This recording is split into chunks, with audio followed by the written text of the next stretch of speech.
श्री स्वामी समर्थ. रविवारी पौष महिन्याची अमावस्या म्हणजेच मौनी अमावस्या आलेली आहे.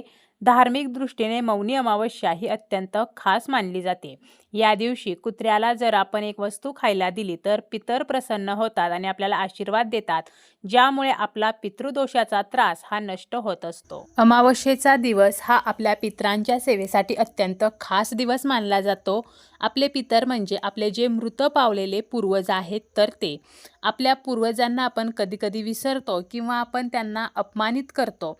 त्याचप्रमाणे एखाद्या व्यक्तीच्या मृत्यूनंतर त्यांचे अंतिम संस्कार किंवा अंतिम विधी व्यवस्थित केले गेले नसतील किंवा एखाद्या व्यक्तीचा अकाली मृत्यू झाला असेल तर त्या व्यक्तीशी संबंधित त्या कुटुंबाला पितृदोष लागू शकतो आणि हा पितृदोष नष्ट व्हावा तर याचसाठी आपल्याला कुत्र्याला एक वस्तू जी आहे तर ती खायला द्यायची आहे. पितृदोष हा एका पिढीतून नसतो तर पिढ्यानपिढ्या तो चालू असतो. पितृदोष म्हणजे काय तर एक प्रकारची नकारात्मक ऊर्जा आहे जी पिढ्यानपिढ्या टिकते. आपल्या घरातील कोणाचीही यामुळे प्रगती होत नाही. आपला मुलगा असेल किंवा मुलगी असेल तर ती आपलं ऐकत नाहीत.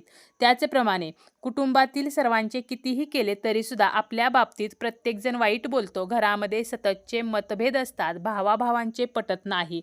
नवरा बायकोमध्ये सतत भांडण होत असतात. सतत आजारपण घरामध्ये सुरू असते. दवाखाना मागे लागलेला असतो. काही ना काही सतत समस्या या घरामध्ये असतात किंवा आपल्याला काहीच करावेसे वाटत नाही. फक्त दिवसभर झोपून राहावेसे वाटणे. घरामध्ये पैसा टिकत नाही. पैसा आला की तो लगेच खर्च होत असतो. अनावश्यक खर्च जे आहेत तर ते वाढत असतात किंवा जॉबमध्ये आपल्याला हवे तसे यश मिळत नाही. व्यवसाय असेल तर व्यवसायामध्ये मनासारखा फायदा होत नाही. कोर्ट कचेरीचे प्रश्न लवकर सुटत नाहीत. त्याचप्रमाणे आपल्या घरातील ज्या महिला आहेत तर त्यांना अपत्यप्राप्ती होत नाही. अनेक उपाय करूनही एखाद्या जोडप्याला जर अपत्यप्राप्ती होत नसेल तर कधीकधी त्या घराला पितृदोष लागलेला असू शकतो आणि यामुळेच आपल्याला मूल जे आहे तर ते होत नाही किंवा आपली जी मुले आहेत तर त्यांच्या विवाहामध्ये सतत अडथळे निर्माण होतात. लग्न जमत नाही आणि जरी लग्न झाले तरीसुद्धा ते टिकत नाही.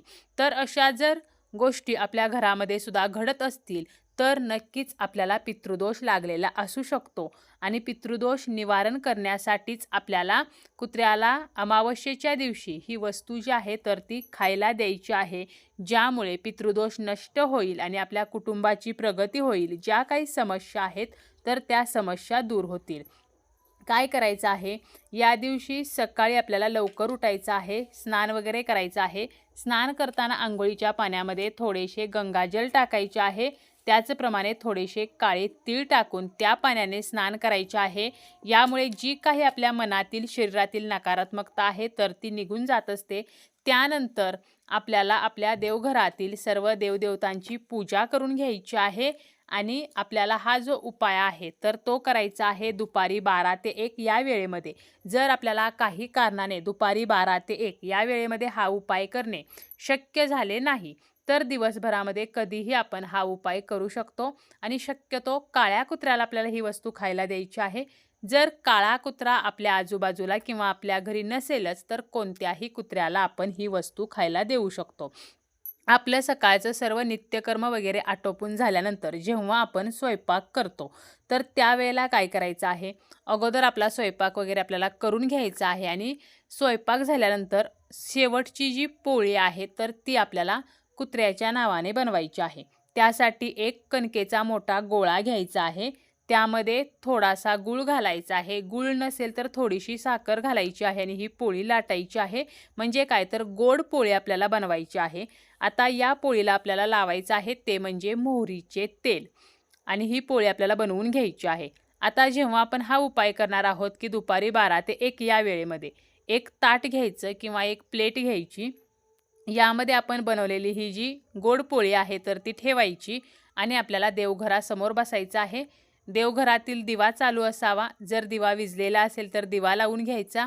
आपल्याला बसायला आसन घ्यायचं. आपल्याला हळदी कुंकू लावायचं आणि त्यानंतर आपल्याला काय करायचं आहे, गणपती बाप्पांचं स्मरण करायचं. श्रीहरी विष्णू माता लक्ष्मी यांचं स्मरण करायचं आहे.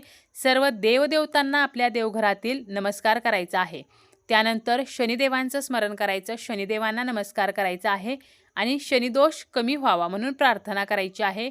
तसेच आपली संकटे जी आहेत तर ती दूर व्हावीत, आपल्या जीवनातील समस्या नष्ट व्हाव्यात म्हणून आपल्याला आपल्या जे काही आपलं कुलदैवत आहे, कुलदेवी आहे तर त्यांना प्रार्थना करायची आहे.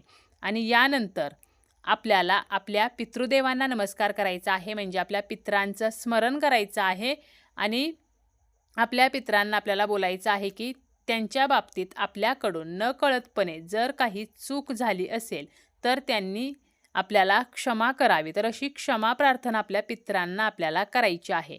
आणि आपला पितृदोष जो आहे तर तो नष्ट व्हावा म्हणून सुद्धा प्रार्थना करायची आहे. त्यानंतर यमदेवांना नमस्कार करायचा आहे. आणि ही जी पोळी आपण ताटामध्ये ठेवलेली आहे तर ही पोळी घेऊन आपल्याला ज्या कुत्र्याला आपण पोळी खायला देणार आहोत तर त्या कुत्र्याजवळ जायचं आहे आणि आपल्याला ही पोळी त्याला खायला द्यायची आहे. कुत्र्यांना जलतत्वाचे प्रतीक मानले जाते आणि शिवपुराणाच्या आधारे आपण जेव्हा ही पोळी कुत्र्याला खायला देतो तर त्यावेळेला आपल्याला म्हणायचं आहे की यमदेवांच्या मार्गाचे अनुसरण करणारे श्याम व सबल नावाचे 2 कुत्रे आहेत, त्यांना मी हा भोजनाचा भाग देत आहे, तो त्यांनी स्वीकार करावा. हे मात्र आपल्याला आवर्जून म्हणायचे आहे. आणि ही पोळी कुत्र्याला खायला आपण दिल्यानंतर त्या कुत्र्याला नमस्कार करायचा आहे. काळभैरवांचं आपल्याला स्मरण करायचं आहे, काळभैरवांना आपल्याला नमस्कार करायचा आहे. आणि आपल्याला शक्य असेल तर काळभैरवाष्टक जे आहे तर तिथेच तो कुत्रा ती पोळी खाईपर्यंत आपल्याला काळभैरवाष्टक सुद्धा म्हणायचं आहे. आपल्याला जर शक्य झालं तर पितृअष्टक सुद्धा आपण म्हणू शकतो किंवा आपण घरीच पितृकवचाचे पितृअष्टकाचे पठण केले किंवा पितृस्तोत्राचे पठण केले तरी सुद्धा चालेल. तर अशा प्रकारे या दिवशी आपण कुत्र्याला गोड पोळी जी आहे तर ती खायला द्यायची आहे. यामुळे काय होतं तर आपले जे पितर आहेत तर ते प्रसन्न होतात, आपल्याला आशीर्वाद देतात. आणि जेव्हा आपल्याला पितरांचा आशीर्वाद मिळतो त्यावेळेला आपल्याला वैवाहिक सौख्य मिळते, आपल्या घराची प्रगती होते. आपण कितीही देवदेव केले आणि जर आपले पितरच आपल्यावरती नाराज असतील तर अशा घराची कधीही प्रगती होत नाही. ज्या घराला पितृदोष लागलेला आहे तर त्या घरामध्ये सतत काही ना काही अडचणी समस्या या सुरूच असतात. मग कितीही आपण उपास तापास केले किंवा कितीही आपण घरामध्ये देवाचं करत असलो तरीसुद्धा जर पितृदोष असेल तर मात्र याला देवही काही करू शकत नाहीत. आणि म्हणूनच आपल्याला काय करायचं आहे तर अमावस्येला अगदी आपण प्रत्येक अमावस्येला कुत्र्याला गोड पोळी जी आहे तर ती खायला देऊ शकतो. जरी काळ्या कुत्र्याला देणे शक्य झाले नाही तरी कोणत्याही कुत्र्याला ही पोळी आपल्याला खायला द्यायची आहे.